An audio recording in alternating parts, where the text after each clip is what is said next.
के घाटे चली सैया प्रियांश रिकॉर्डिंग स्टूडियो जनकपुर धाम नेपाल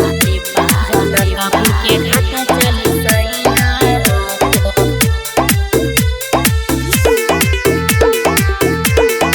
जनकपुर के घाटे चली सैया करब छठी माई के पूजैया हो करब छठी माई के पूजैया हो जनकपुर के घाटे चली सैया हो जनकपुर के घाटे चली सैया हो अरब के बीतता समैया हो अरब के बीतता समैया हो जनकपुर के घाटे चली सैया हो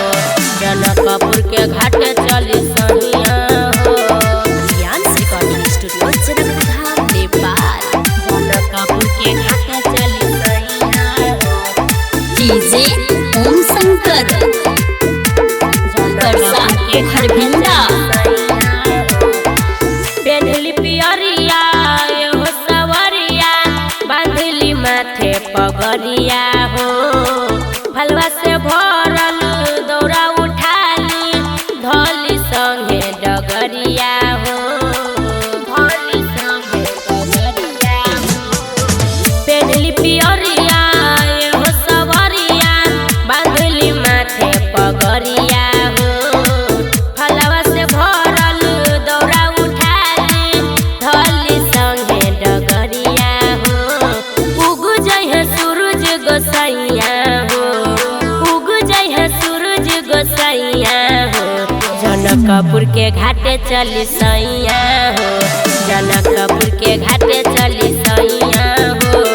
करब छठी माई के पूजैया हो जनकपुर के घाटे चली सैया हो जनकपुर के घाटे चली सैया हो प्रियांश रिकॉर्डिंग स्टूडियो जनकपुर धाम नेपाल जनकपुर के घाटे चली सैया हो डीजे ओम शंकर के घर भिंडा करिलनी होरा हो पिया थोरा पूजा में हाथ बढ़ाई हो रोहित रविंदर देवर के बोलाई लइका रोई तो खेलाई हो लइका रोई तो खेलाई हो करिलनी होरा हो पिया थोरा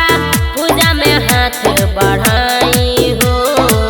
राइटर जितेंद्र देवर के बोलाई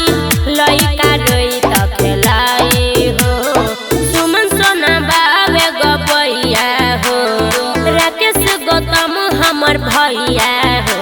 जनकपुर के घाटे चली सैया हो जनकपुर के घाटे चली सैया हो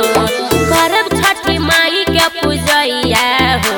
जनकपुर के घाटे चली सैया हो जनकपुर के घाटे